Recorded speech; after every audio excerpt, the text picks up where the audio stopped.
For this video on the equations of lines, I'd like to focus on the solution sets to these linear equations. So we have this equation, minus 7x plus 3y is equal to 2. And we know that this is the equation of a line since we have both x and y, and they're raised to the first power. And remember, if you don't see an exponent, you can assume it has an exponent of 1. But we need to figure out which ordered pairs are solutions of this equation. So we're given two different choices, the point 1, 3 and the point minus 2, minus 4. And it could either be one of these, both of these, or neither of them. And the only way we're going to be able to figure this out is if we actually test these points. So this point 1, 3, we're actually going to plug that in. So we have that point 1, 3. And remember, with ordered pairs, that x is written first, then y. So essentially, we have that x is equal to 1 and y is equal to 3. So anywhere we see an x, we're going to replace it with 1. And where we see a y, we're going to replace that with 3. And if this left-hand side of the equation simplifies to 2, then you would have 2 is equal to 2, which is always true. And basically what that says is that this point 1, 3 would be a solution to this equation. So let's test that. We're going to plug in x equals 1, so we have minus 7 times 1 plus 3 times y, which is 3. And this would be minus 7 plus 9, which is 2. And since this simplified to 2, which is what we expected if it is to be a solution, then this point 1, 3 is for sure a solution to this equation. And with that in mind, now we can look at the second point, this minus 2, minus 4, and we're going to do the same thing. Essentially, in this case, since x is always written first, x would be minus 2, and y, which is always written second, would be minus 4. So we're going to plug these into our equation again. So minus 7 times x, which is minus 2, plus 3 times y, which is minus 4. And we're going to see if this evaluates to 2. And if it evaluates to 2, then this also is a solution to our equation. So minus 7 times minus 2, a negative times a negative is a positive. And then we have plus 3 times negative 4.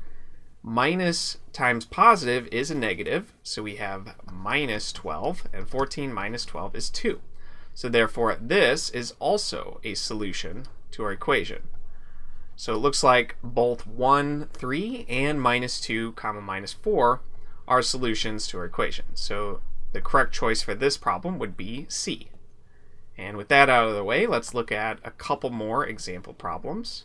We have y plus 2 is equal to minus 3 times x minus 4. And we're given this coordinate pair that's supposed to be a solution to the equation, but we're missing the x value. But what we are given is the y value. So in this case, y is negative 2. So let's rewrite this with what information we have. So we have the equation y plus 2 is minus 3 times x minus 4. And we just figured out that y should be negative 2. So we're going to plug that in anywhere we see a y value. And then we're essentially just going to solve and see what x would be. So we'd have minus 2 plus 2. And I'm going to distribute here just because we're going to need to solve for x. So I have minus 3x, and minus 3 times minus 4 is positive 12. And minus 2 plus 2, that's just 0. So you have 0 is minus 3x plus 12. I'm going to add 3x to each side. So I get 3x is 12, and then dividing everything by 3, I get x is 4. So 4 is the missing value for the solution set of this equation. And one way we can test this is to start with our original equation and plug in an x value of 4, and then solve for y. And if in the end you end up with y is equal to negative 2, then you can feel confident that this value of 4 for x is correct. So our complete solution to this, or one of our solutions to this, would be 4, minus 2. But the truth is there is an infinite amount of solutions to this. So we could ask, well, when x is 3, what is y? And for any x value we choose, we'll be able to find a specific y value that corresponds to it. So now moving on to our last example, we have this third example problem here. And again, we have to complete the missing value in the solution to the equation, but this time it looks like we're given the x value and we need to find the y value. So let me just rewrite the equation. 5x minus 2y equals 30, and we're told that x is equal to 8.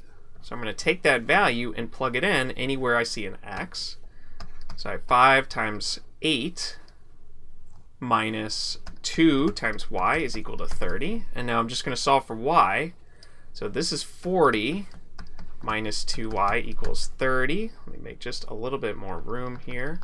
And I'm going to add 2y to each side so that I get 40 is equal to 30 plus 2y. And now subtracting 30 from each side, I get 10 is equal to 2y. And finally, dividing everything by 2, I find that y is equal to 5.